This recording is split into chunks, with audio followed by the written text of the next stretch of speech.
Hi, this is Jeff Bahm from DoomBuggies.com, and when I'm not picking up hitchhiking ghosts, I'm listening to Tony, Sid, and Krista on the Disney Parks Podcast. Welcome, foolish mortals, to the Disney Parks Podcast. Disney Parks Podcast is your source for Disney Parks news and information from the Disney parks around the globe, including in-depth interviews with your favorite Hatbox Ghost fans, and so much more. Thank you for tuning in today. My name is Parkhopper Sid, and I come to you from www.parkhoppers.com and teamparkhoppers.com. As always, we are joined by the amazing Krista Joy from DisneyWays.com. We have 999 happy haunts here. And the lovable, the huggable Mr. Tony Casanova from DisneyByTheNumbers.com. But there's room for one more. Any volunteers? We've got a great show for you today. Krista, can you tell everyone more about what's in store for them? Thanks, Sid. I sure can. Our guest today is the author of The Unofficial History of Disney's Haunted Mansion. He has years of involvement with his award-winning Disney fan sites such as DoomBuggies.com, and he hosts the Mousetalgia podcast. He served a term on the Disneyland Creative Advisory Council and has worked closely with Disneyland and Walt Disney World to help develop and promote special events, including a recreation of Disneyland's Tahitian Terrace in 2012. This guy has even rubbed elbows with some of Disney's greatest legends, including Richard Sherman. And to top it all off, he will be making a special announcement on the show today that he hasn't shared anywhere else. Jeff Bahm, welcome to the show. Thanks for having me. Wow, that's Well, an welcome. Impressive list. Yeah, Thanks for being here. You're impressive. Oh, boy. Oh, boy. Tony, can you help kick off the interview for us? Sure. Hey, Jeff, I have to say, I love your site. When I first started getting into creating my website, I was like, this guy's got a ton of stuff and information. Well, thank you. So I really have to say, I'm hail Doom Buggy's website. Cause, well, thank you. Thank you very much. Every time I go back there, I find some other nugget of information that I just go, wow. So. Yeah, I appreciate that. Yeah, so let's start with, how did, everybody's got this, I'm sure you have a passion for Disney, otherwise I don't know why you have that great website. so tell us how your passion for Disneyland and Disney came about, and then how you really then focused on, the Haunted Mansion in Disneyland. Yeah, that's a great question, actually. My parents grew up in L.A. They met in L.A. They had friends in L.A., so they were... they grew up going to Disneyland. I guess it opened when they were teenagers, so they could have dates there and everything. And so Disneyland has been important to just the family. We grew up. They moved to the Bay Area, but we kept going back down for them to see their friends, and their friends had kids, and then we all became friends. And yeah, I mean that's basically it. I was a Disneyland brat from far away. Yeah, I don't know how many times I went there as a kid. Probably not more than a dozen, growing up through junior high school. But it seemed like, almost every year we take a vacation down to Disneyland. So I guess that's pretty much how my love of Disney started. Once I'm an artist by trade, and that, puts a little bit of love of animation and that type of stuff, that came up too. And Disney is one of the top artistic organizations in the world, so that had a little bit to do with it, I think. And then, the internet. I was just at that age when the internet started to explode that I was really interested in kind of finding out about it, and so I joined a lot of news groups, and I was participating in like Rec Arcs Disney and Alt Disneyland and those news groups back in the late '80s, and so that kind of also helped me kind of gain my understanding of how fandom operates and how other people look at Disney and become Disney fans. So all that put together, more or less, is how my love of Disney developed. And then the Haunted Mansion, people sometimes are surprised by this, but I wouldn't even say for certain that the Haunted Mansion is my favorite Disney attraction or Disney, area of interest. Although it's up there. And I think I started Doom Buggies more or less because one reason was because I didn't know how to make websites. I got my design degree from San Jose State right before they really started introducing digital courses and digital design, and the internet was a very young thing when I was graduating from college, so I didn't really need to know anything about that, but I realized quickly that I would need to know that as a designer. So that was part of the deal. I was just teaching myself website design, and like I say, being part of the news groups and seeing what people were interested in, I just kind of thought, well, I'll teach myself to make a homepage, and I'll do it about the Haunted Mansion because I have I had some, I guess I was kind of interested in the Haunted Mansion by then. I had, the record, the famous story and song of the Haunted Mansion record. I had that a number of times growing up. I'd listen to it, break it, buy a new one, listen to it, scratch it up, buy a new one. So, I've always done haunted houses through junior high and high school. I've always been on the planning committee for, the high school haunted house and that kind of thing. So, there's a little bit of that Halloween love inside of me too that kind of contributed to it. So but that's how it all started. Yeah, and I think there's certain attractions at, Disneyland, Disney World, that Disney seems to have a better backstory on, more information about. Some attractions that there's, if you do some research on, there's very little information. Mm-hmm. But I think like the Haunted Mansion, you could really dig into, that attraction. There's a lot of stuff out there that you can, dwell over. That's true. That is true. And when I was starting to develop Doom Buggies, there were a few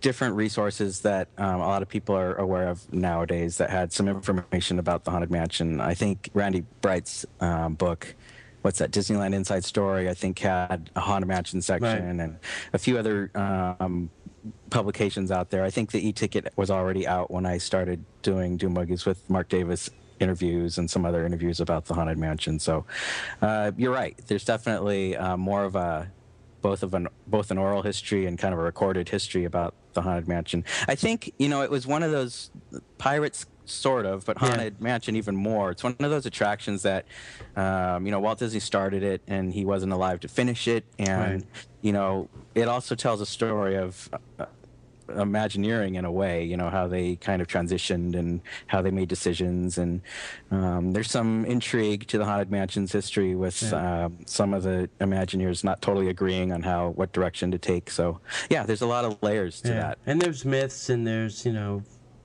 crazy, internet lies, secrets and stuff. And, sure. Or let's say internet mistruths, maybe not lies. Sure.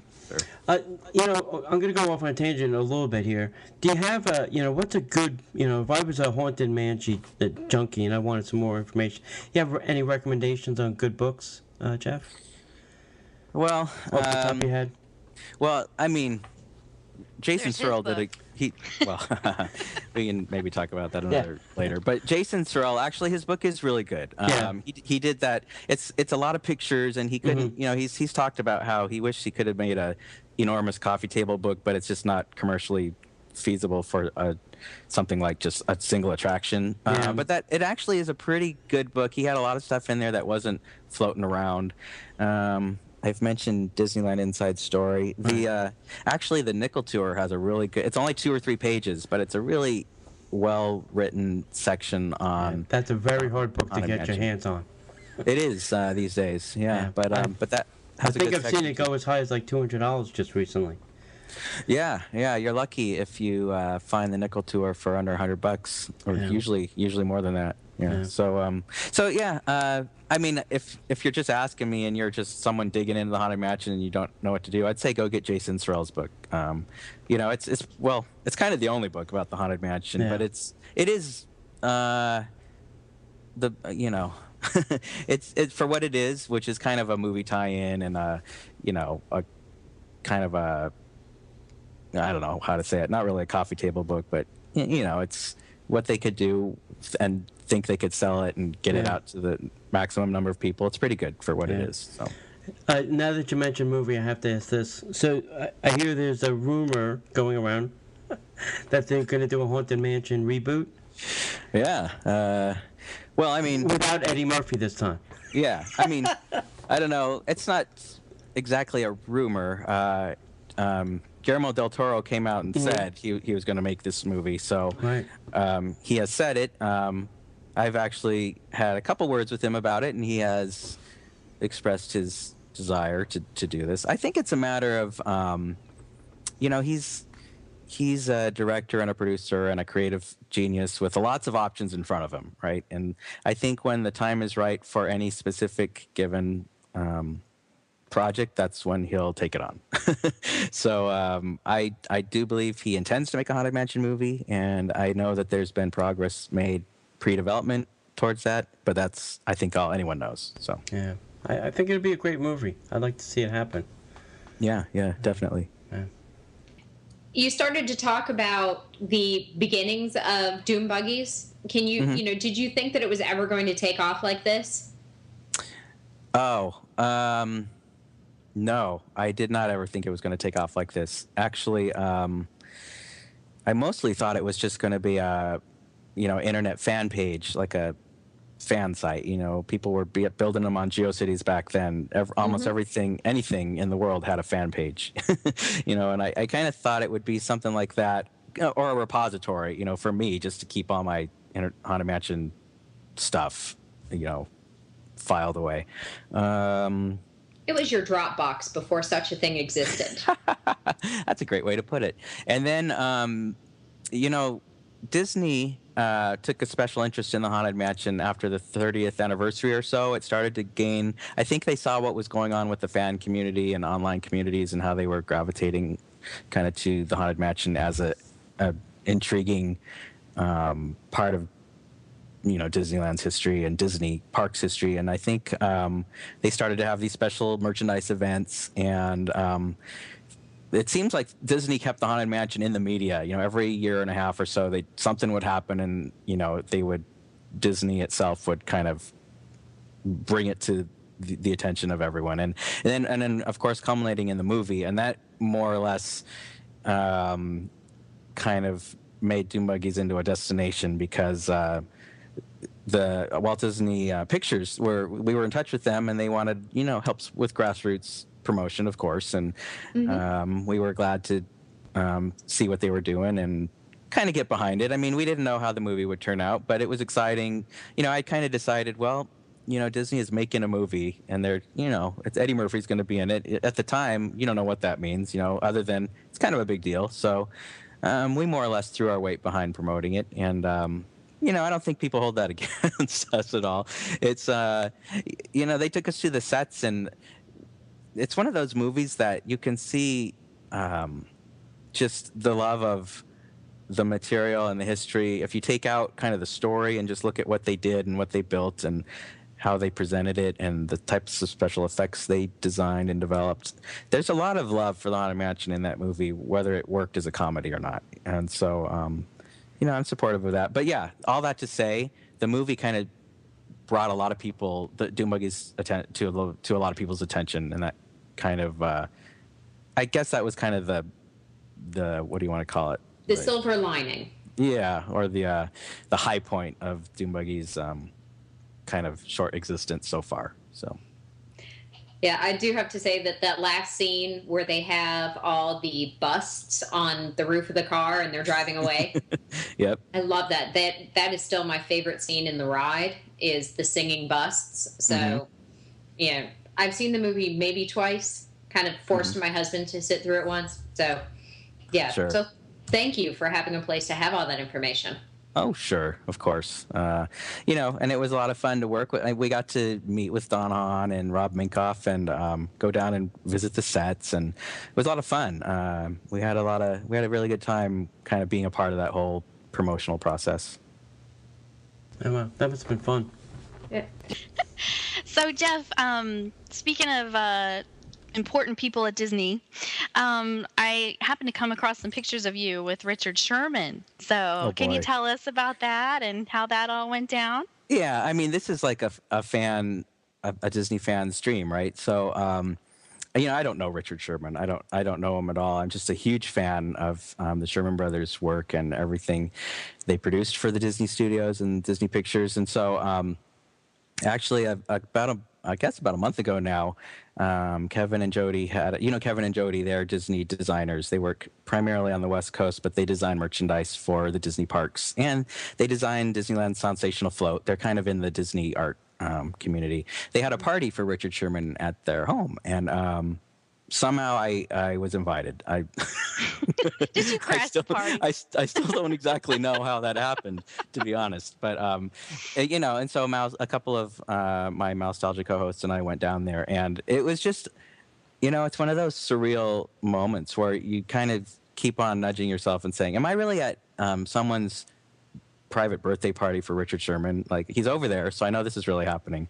And it was really a special time. We got to speak with him, and of course we went up and said, "You don't know us, but we're huge fans." And that man is the most positive, and I mean, you listen to the music they wrote, and then you meet Richard Sherman, and you think this really, you can feel the whole big circle of, how do I say it? I mean, he was so sincerely glad that just random strangers that he didn't know were there to celebrate his life and enjoy being there. And it was just a really special time. I mean, it's hard for me to say what to tell you even more about it. We sang to him and had a bunch of birthday cakes, and we had a big sing-along because there's a big piano in the parlor, so we sat down. I mean, it was similar to the D23 Expo show, except for it was just a few of us in the living room. So Yeah, wow. yeah. Were you able to talk to him and at all? Yeah. I mean, like I said, there were people that were associated with the company there that kind of deserved to be there, and there were his close family and friends that were there that deserved to be there, and there were friends of the hosts. I guess you could consider me in that, there. And so I was supposed to be there, but I didn't feel like I should be sitting here taking a lot of time talking to Richard Sherman. You know what I mean? When it's family. Yeah. But we were able to, he was greeting everyone, and we were able to talk to him for a few minutes and just express how much his music means to us, because, you don't even realize how important the Sherman Brothers are. I don't think anyone realizes it. I mean, even if you're a big Sherman Brothers fan, like, there's no part of anyone's childhood that hasn't in some way been brushed by the Sherman Brothers. And what a story! Have you had a chance to watch The Boys, the movie that was made? Oh, of course, yeah, it's a great movie. Oh my goodness, Wonderful movie. I made my husband watch it, so he's even a Sherman Brothers fan now. So, what a great story! So, if you guys listening out there, if you haven't seen it yet, it's called The Boys, and you can find it on Amazon.com for a great price. Usually, it's a DVD, and it explains the whole story and the background and the relationship of the brothers. It was produced by their kids, so yeah, and that's it's a good movie to watch before you go see Saving Mr. Banks in this Christmas, because I do know I'm really looking forward to Saving Mr. Banks. I don't know if you saw the clips before that they showed at D23, but man, that movie it's going to be exceptional. But at the same time, there's some things in that movie that are just not totally accurate. A lot of Mary Poppins was, to be honest, designed and developed and conceived by the Sherman Brothers, and there's some things inside of the movie that they might kind of hint that were happy accidents that really were kind of, so go watch The Boys and then watch Saving Mr. Banks, and then you can then you can really get a good feel for the story of Mary Poppins. Yeah.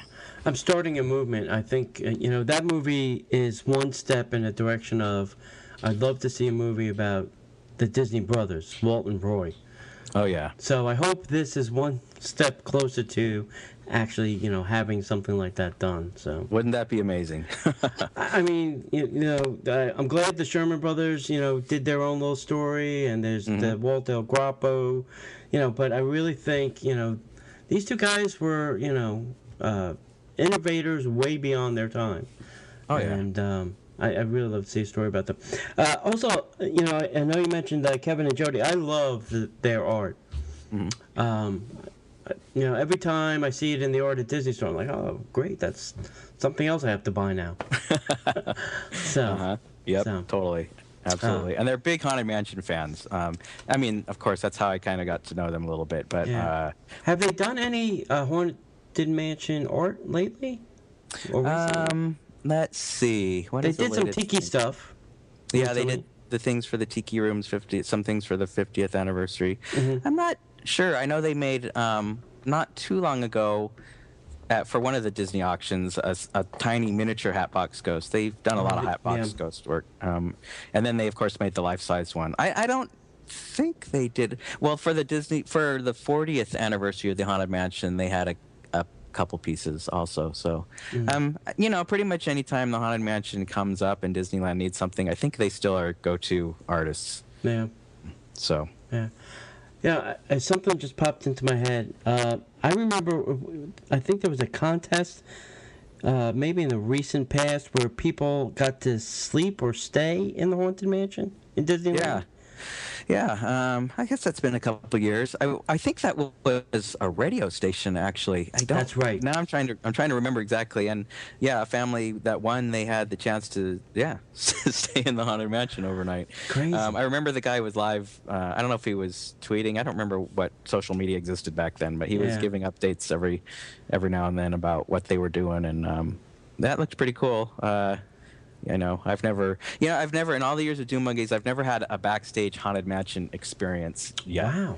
Yeah, there's all these opportunities that other people have had for, dinners there or a walk through this way or that way, but I've never had the opportunity to do anything like that yet. Yeah. Okay, you say that, but I was going to ask you about any meetings you may have ever had with Mr. Existencio, and I just found a picture of him and reading the caption for the doombuggies.com 10th anniversary event.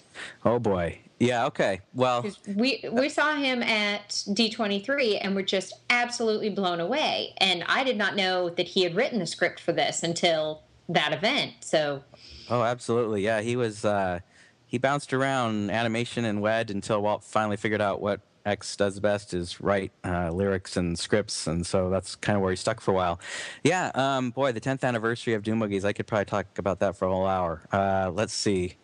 Well, we wanted to have a big party, right? So we wanted to have a big party. So we thought, well, let's see what we can do with Disneyland. So we ended up, we rented out the Blue Bayou for the evening. So they closed it a couple hours early and let us go in there.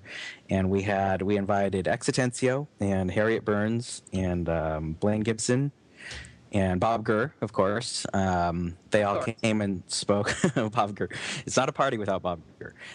So they all came and spoke about their various roles in the development of the Haunted Mansion. And we rented the Haunted Mansion for an hour or two. I can't remember exactly. The most expensive part of the night was actually hiring the hitchhiking ghosts, because those are apparently rare Disney characters that do not make appearances very lightly. So, but what kind of party is a Haunted Mansion party if you don't have the hitchhiking ghosts? Yeah, right? exactly.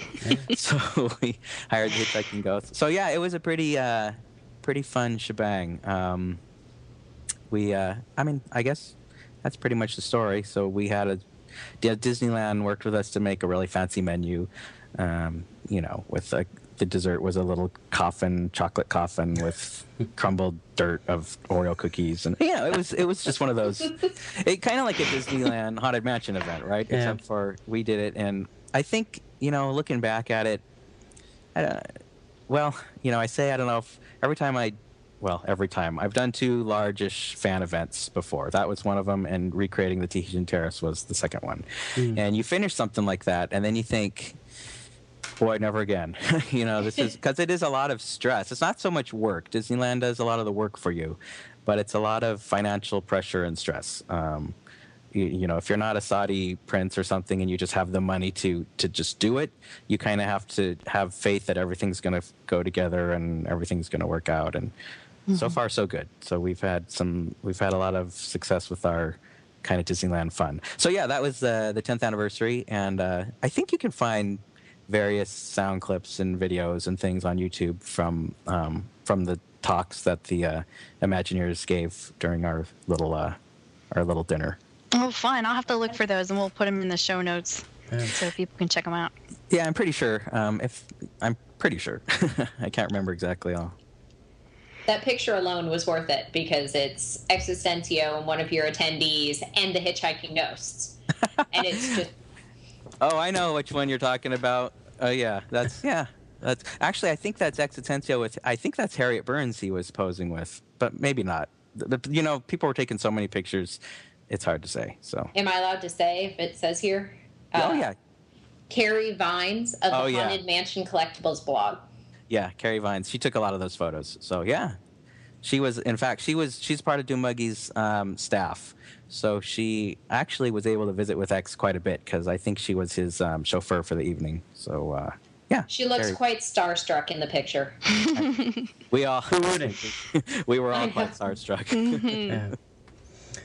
So Jeff, we also have found out that you spent some time and interviewed Tyrus Wong, who's 102 years old and a Disney legend and known for his, impressionistic, I can't even say the word. Impressionistic? Yes, impressionistic. Thank you. Feel of Bambi. So, what was it like meeting him? Well, little backstory. He's a Disney legend, and he probably worked with Walt. Well, actually, he didn't. That's the thing. He never met Walt Disney, which is interesting. He was only with Disney for a brief time. Now, I mean, in the course of 102 years, I don't know what you consider brief, and I don't actually know how long. But he started as an animator and kind of doing in betweens and this and that, and he wasn't really very happy with kind of that kind of rote artwork. But he found his place when they let him just kind of be impressionistic and be a concept artist for Bambi. So. I guess the backstory to my conversation with him, which wasn't very involved, is that I live up in the Bay Area where the Walt Disney Family Museum is located, and for my my own podcast, Mousetalgia, we regularly cover the Walt Disney Family Museum. So I was there to cover the press preview of his. There's a new Tyrus Wong exhibition that just opened this week. It's going through the beginning of next year, and Tyrus was there to help promote it. And so, you don't ever really know. I saw him at the Walt Disney Family Museum when he had turned 100 years old, and he really didn't have much to say. He's kind of waved at people. So I think he has a hard time hearing, kind of, because his daughter was there to help kind of explain to him what people were asking him. But man, that guy has a lot of stories. For 102 years old, I mean, which of us are going to make it to be 102 years old to begin with, But he looks like he could just be, going like the Energizer Bunny for decades. I mean, the guy is sharp, and he had great stories, and he talked a lot about his childhood and his father. How he kind of talked about how he had a strict upbringing, and they didn't have. And one of the stories he told was he didn't, growing up, even have money for papers or paintbrushes, but his father really wanted him to learn Chinese. A brushwork.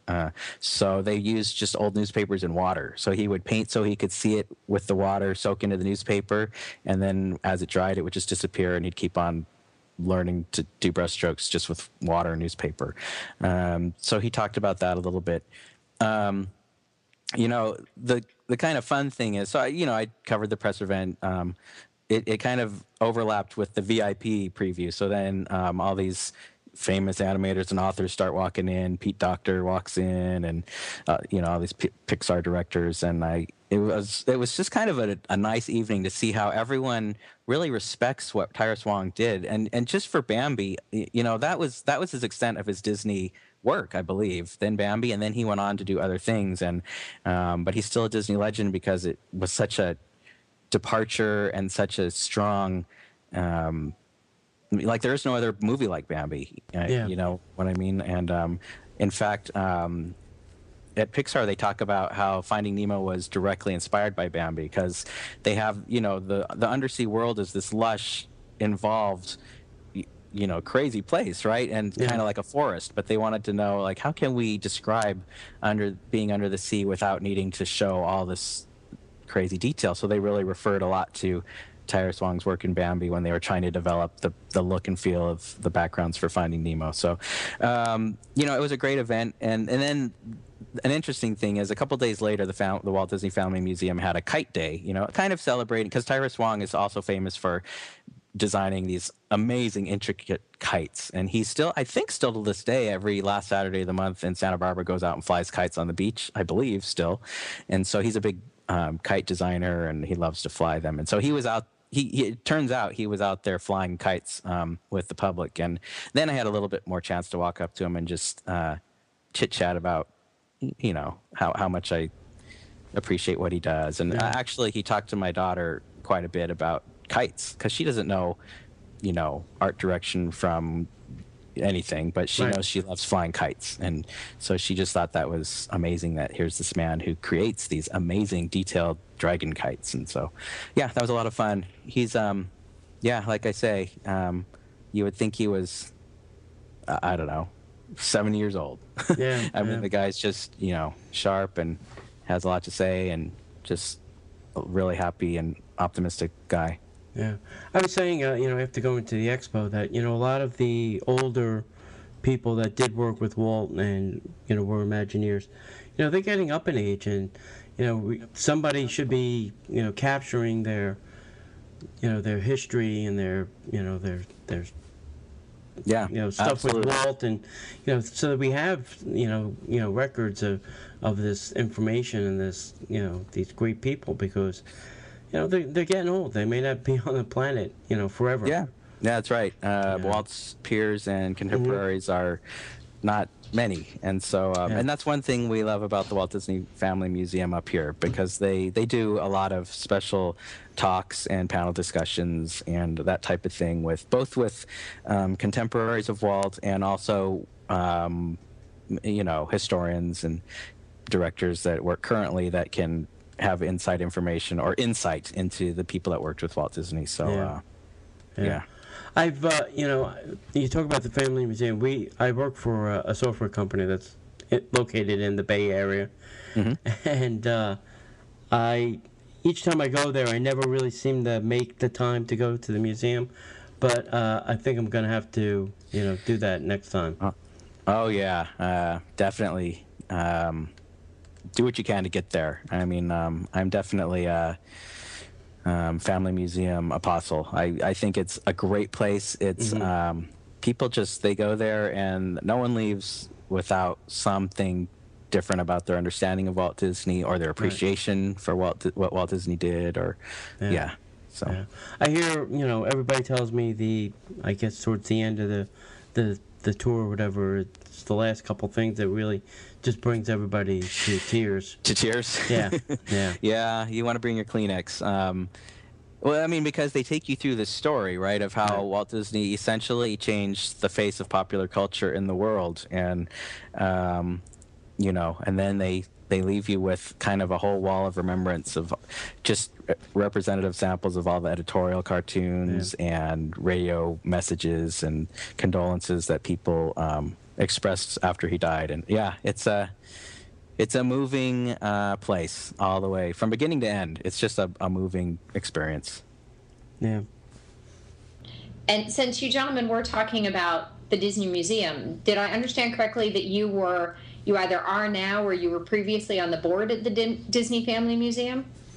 Oh, no. I'm not in any way associated with Disney at all. I'm just a fan like everyone else. I did briefly for a year, I think it was 2003, I served on the Disneyland Creative Advisory Council, which is, it was just a group of Disney enthusiasts that Disneyland selected. I think they asked for, I'm trying to remember how I got selected. I think they asked for essays to kind of determine who to choose to be on this council. And it was primarily a kind of a high-level focus group, I guess you could say. They would run merchandise and attractions and entertainment and food offerings and ideas and concepts by us, and we would, just kind of try it all out and give our opinions. And they would take us into the park and take us kind of backstage and show us this and that. And it was really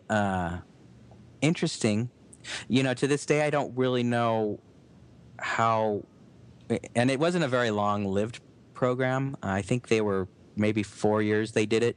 So I am not really sure. It felt more like they were kind of just giving us treats and surprises than really doing a whole lot of research. But be that as it may, perhaps they got what they needed out of us. I don't know. Like I say, it was kind of just a really intense focus group. But I was part of that. It sounds fantastic. I'm sorry that I had that wrong. I apologize, but don't that was my apologize. fault. Yeah. oh, Krista. I did the notes. I apologize. I was completely going to take it, Krista. So Krista, do you want to take the next question? Yeah, I think I'll take the next question. Well, Jeff, we understand you have an exciting announcement to make here on the show. So can you go ahead and just let our listeners know all about that? Sure. See, now I'm on the spot, so this kind of has to happen, I suppose. But I've been planning it for quite a while now, so I'm pretty confident that Dune Buggies is actually going to start a podcast, and it will launch Halloween of 2013, which is coming up quickly. So, hooray! Yay, big news. Yeah. That's what I'm going to do. So, the format is pretty well. I have it pretty well figured out, but the thing about this kind of raises an interesting topic, which is Haunted Mansion fandom. And, Haunted Mansion fans are unified by a lot of things, but they're also very disparate in a lot of ways. And they are, you have goths who, by and large, love the Haunted Mansion and kind of the Bat Stay crowd. You have Disney history fans who love everything wed and 60s, and the Haunted Mansion fits right in there. You have Disney Parks fans who just think it's cool. You have Halloween fans who kind of like the haunted house angle. So there is a lot of different kind of, I don't know if you want to say factions, but types of Haunted Mansion fans. And, so I'm trying to make a podcast that is generally appealing to a lot of different kinds of people. And so all that to say, the format may shift a lot in the early days as I kind of learn what people are looking for and hoping to hear. But I suspect there will be a regular Disneyland Haunted Mansion history segment. And I suspect we will have interviews with people that know this and that about the Haunted Mansion. And, of course, we're going to have a news. It seems like, I always, even to myself, after Dune Buggies is 15 years old now, and even to myself, I feel like, what am I going to do tomorrow? There's certainly going to be a shortage of news about the Haunted Mansion, and there'll be nothing to say.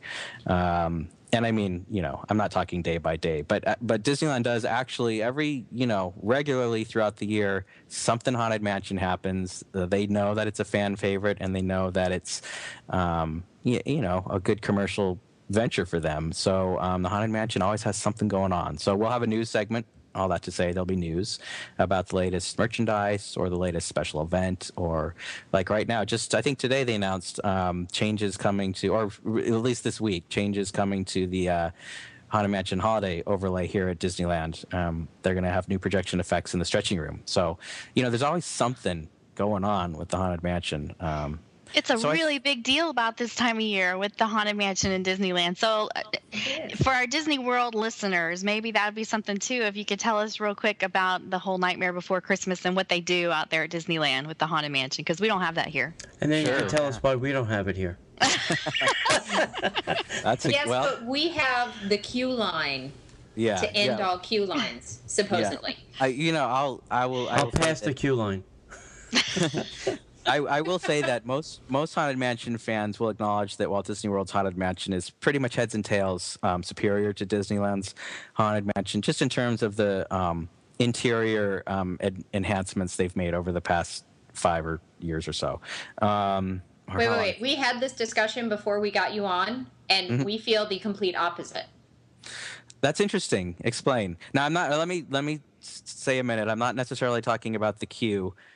Which I have never experienced your queue, and I kind of take queues as a whole different world of Imagineering. They're trying to find ways to keep people entertained and whatever. Or off their iPods and iPhones and Blackberries. Yeah. So whatever, I'll let that be. But I'm interested. Yeah. So tell me how your conversation went. Go ahead. Anybody want to start? Or want me to start?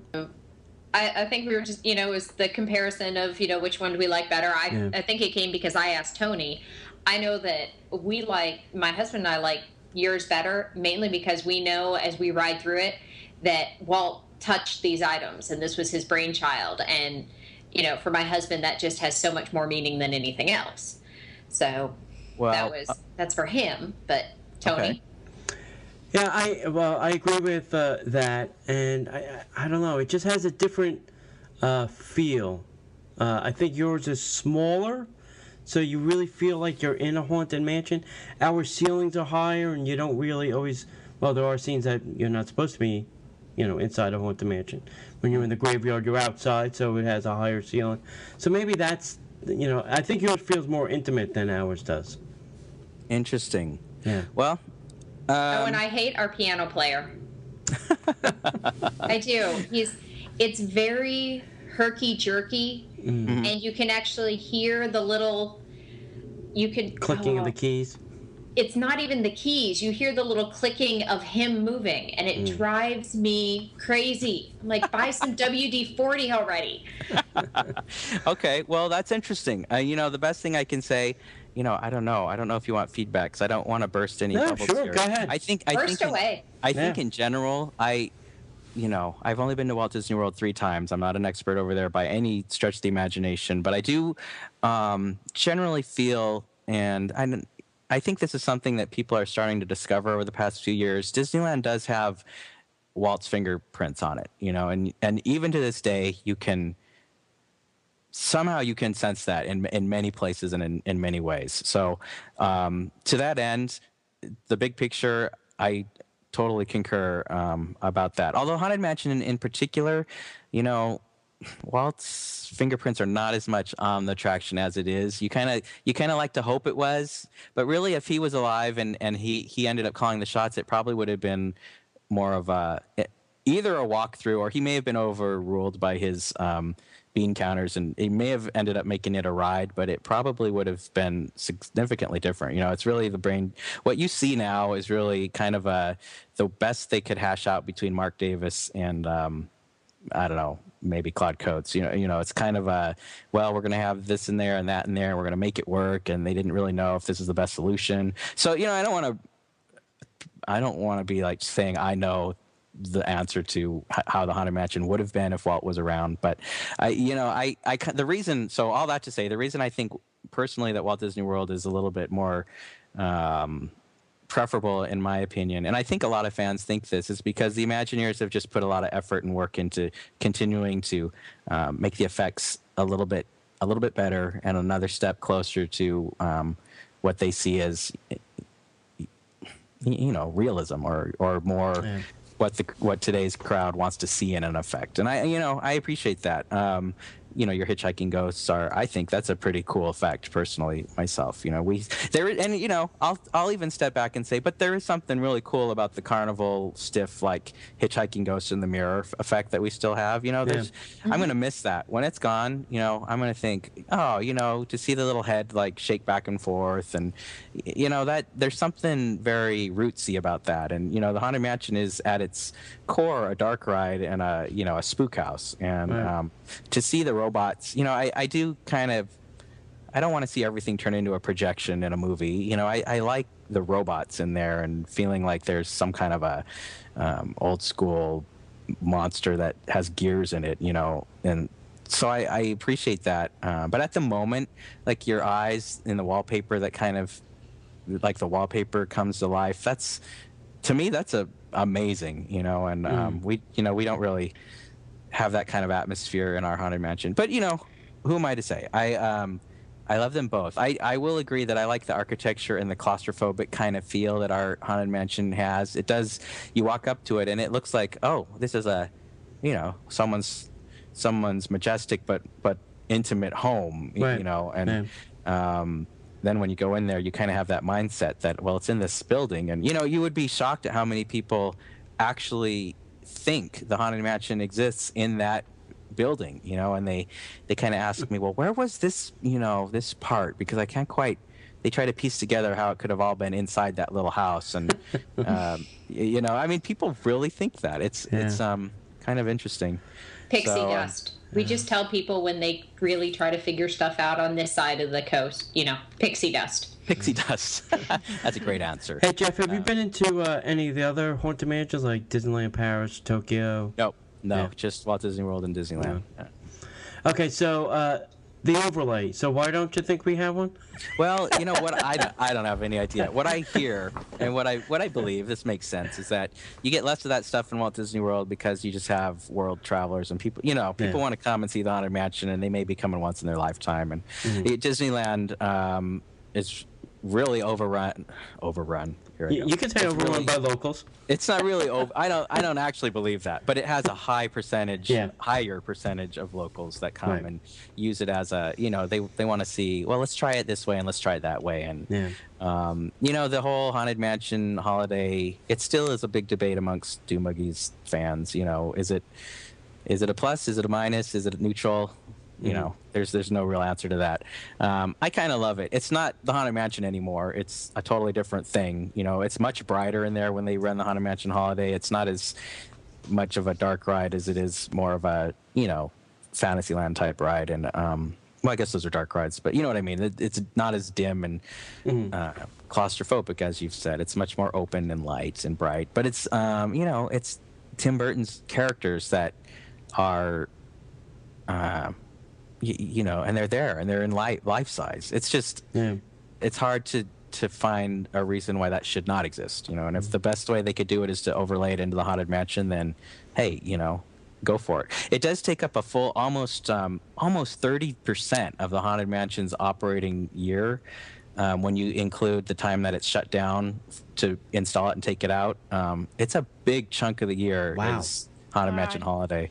Yeah, over 25%. So now, when does it shut down? Because I understand that it's, for one reason or another, it's going to be shut down this weekend when there's a group of us going to be out there. I think so. Usually, well, I don't know if that's for this or not. Usually early September, so it could be. I'm not sure if they're doing it quite yet, but maybe they are. And then it opens usually when Halloween time starts, which is, I don't know, end of September. I'm not exactly, I'm kind of vague on how it goes. And then it runs all the way through the first week of January, and then it's closed for another 2 weeks to pull it out and get it started again. So, yeah, a good part of the operating year is taken up by either the installation or the deconstruction or the running of the Haunted Mansion holiday overlay. Well, hey, Walt Disney World, why don't you just try it once and let us tell you what we think? Because we have a tendency to be overrun by locals also, let's not lie. At least overlay the outside or something. I mean, throw us a bone. Well, we are getting Jack and Sally this year. Everybody's excited, and we're getting... well, we've never had them before, so... Oh, really? Oh, that is exciting. Yes, yeah. Yeah. The other thing, too, about your Haunted Mansion is your stretching room actually, stretches. Yeah. Well, I mean, they both stretched, but we go. Yeah, we do descend. Yeah. I didn't notice a big difference in that in experiences between Walt Disney World and us. Although I will say, your new audio super sound is heads and tails cooler than the quadraphonic sound inside of our Haunted Mansion. But again, it's you kind of old school. You hear the kind of tinny speakers like, here I am, no, here I am over here, no, here I am over there. It's one of those old Haunted Mansion, old cool haunted house things. Kind of like the Disney Parks podcast. Yeah. Oh, there you go. Yeah. Hey, I do audio for a living. I like that stuff. I don't like it when everybody tries to, everything's tweaked and everything is, has effects on it. And sometimes. But even as you're exiting our, stretching room, you still hear those faint little, voices that you really don't get in, California. Oh, yeah. Yeah. No, that's pretty super cool. Like I say, if it comes down to it and the 2 Haunted Mansions are falling off a cliff, I might have to save Walt Disney World. Oh my God, we won't tell anybody. We won't tell you. That's okay. I mean, no, don't. I'd be probably the one pushing ours, but that's okay. I was gonna say, don't ask me if both parks are falling off a cliff, because might be a different answer. Be different, yeah. Well, if you're gonna go there, we just came from there, and I still like the Disneyland feel. I like the small, intimate park. It feels like a park. Well, Tony, we're short. Well, that's true It feels too. more life-size to us. And I have to say this. Every single park bench in the world is in Disneyland. There are no other benches that exist outside. He's jealous about that. I counted 17 benches around the hub I was like, Okay. we don't have 4. He was trying to get us to help him count. He wanted us all to walk through Disneyland and count all benches. of the benches. It's crazy. I mean, I don't recall when I was at Walt Disney World noticing that, but it also that could go to the locals' question. Also, people come to Disneyland to sit and watch shows, possibly more, I mean, in the hub and just on the street, possibly more than vacationing families that want to, get in the park and get on attractions as they might over in Orlando. So, I don't know. Yeah, I'm writing a letter, dear Disneyland. Please send us half, just half of your benches. We'd be fine. We'd have at least half. It's just crazy. All right, I don't want to end the comparison, but Tony, are you ready for your quick fire question? I am ready. Are you ready, Jeff? Let's hear them. All right. Favorite park? Disneyland. Favorite character? Oh, wow. Yikes. Oh, I know this is supposed to be quick fire. Okay. It's got to be Briar Rose. Okay. Favorite restaurant? Did you say restaurant? Yes. Napa Rose. Oh, yeah. Oh, my God. All right. I got squirrel. Favorite attraction? Oh, does it have to exist currently? Nope. Well, I will put a disclaimer on this by saying I do not have a favorite attraction, but my answer is going to be Alien Encounter, with the version where the alien escaped and bit into someone and its blood sprayed all over everyone. Really? All right. That was awesome. Wow. All right. It was awesome because it was unlike anything I'd ever experienced in my life at a Disney park. And I remember thinking, that really, this just happened? And why did they have me strapped into the seat? Yeah, and I've never seen the Stitch version, so I don't know. I was there in that brief moment in time. So, but that's not true. My favorite attraction is Adventure Through Inner Space when I was a kid. Ooh. Wait, that's not true either. My favorite attraction is Space Mountain at Disneyland because it's awesome. Okay, do you remember we talked about not overthinking this? Okay, I've overthought it. Let's go on. Favorite resort?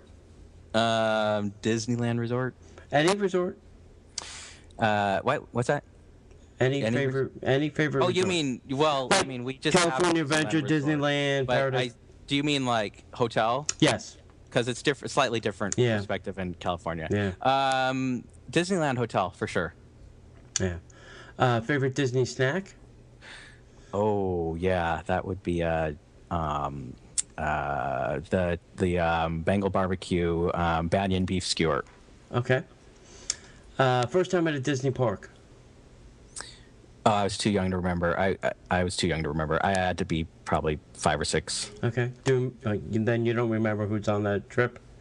Well, I know who it was. I know it was my friends Christine and Robin and my sister when we were little kids running around Disneyland Park, but I don't remember it specifically. I just know of it. Okay.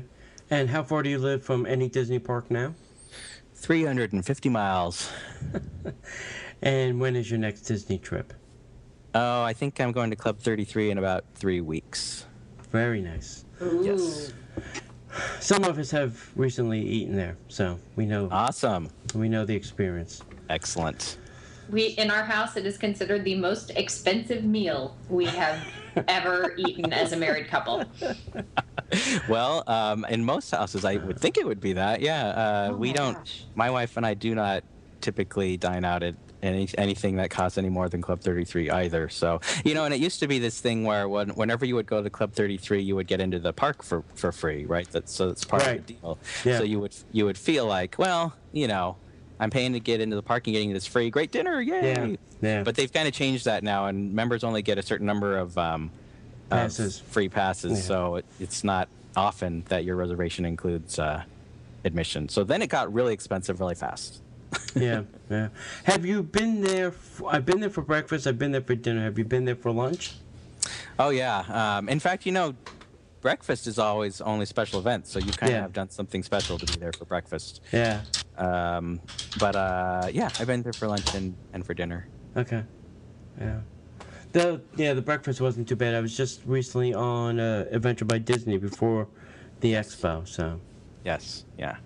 Cool. Yeah. Lunch, they usually have a buffet, and it's usually this huge seafood buffet with all this amazing seafood, I guess, and cheese, and all kinds of amazing things, and this amazing legendary dessert buffet too, and then you get your entree. So lunch is pretty special. Yeah.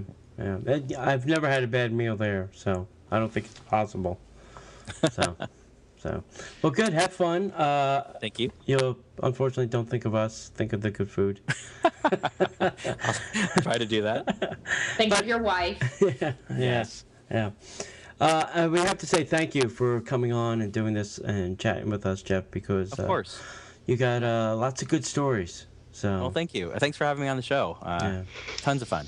Yeah. Thank you so much for coming on.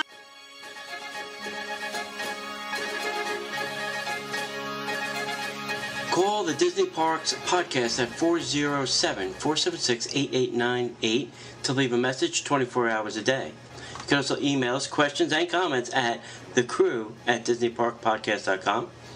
And you can find us at Facebook at facebook.com/DisneyPK podcast. Follow us on Twitter, for all you Twitter lovers, at DisneyPK podcast. Help us out by subscribing to us on iTunes. Rate us, review us, leave us a little note, and we will respond to you there as well. You can also find us on Stitcher Radio on Demand. Visit us at Disney Parks Podcast, where you can find all of our shows, our show notes, and leave us a comment. Join us next Tuesday for more news, rumors from all around the Disney parks, and we'll see you in the parks.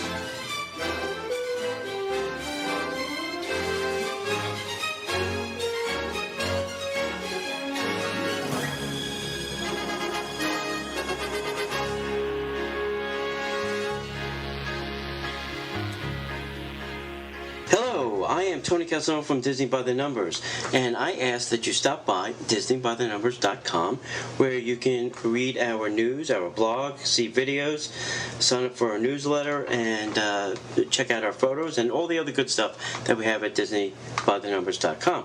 You can also find us on Facebook at Facebook.com/DBTN page. I know that's a little hard, but you can follow us there. You can follow us on Twitter at DBTN. You can find us on YouTube by searching for Disney by the Numbers. You can sign up for our newsletter at DisneyByTheNumbers.com, or go out to iTunes and search for WDW DBTN Facts. And you can go out to iTunes and get our iPhone app, which you can use on your iPhone, iPad, and iPod. Check out WDW DBTN Facts on iTunes. Hi, this is Krista from DisneyWays.com, where our mission includes bringing you exciting Disney news and information that's also sprinkled with Disney Ways treasures you won't find anywhere else. We want to help answer your Disney-related questions. We do post every single day, so we hope you subscribe to our updates by email. We do have monthly prizes for our subscribers, so you're automatically entered just for subscribing, and you'll be kept up to date with our coming events and all the things we have going on at Disney Ways. We can also be found at Twitter at Disney Ways, and we do have a YouTube channel that's a work in progress, but we'd love to have you there too. So check us out on the web.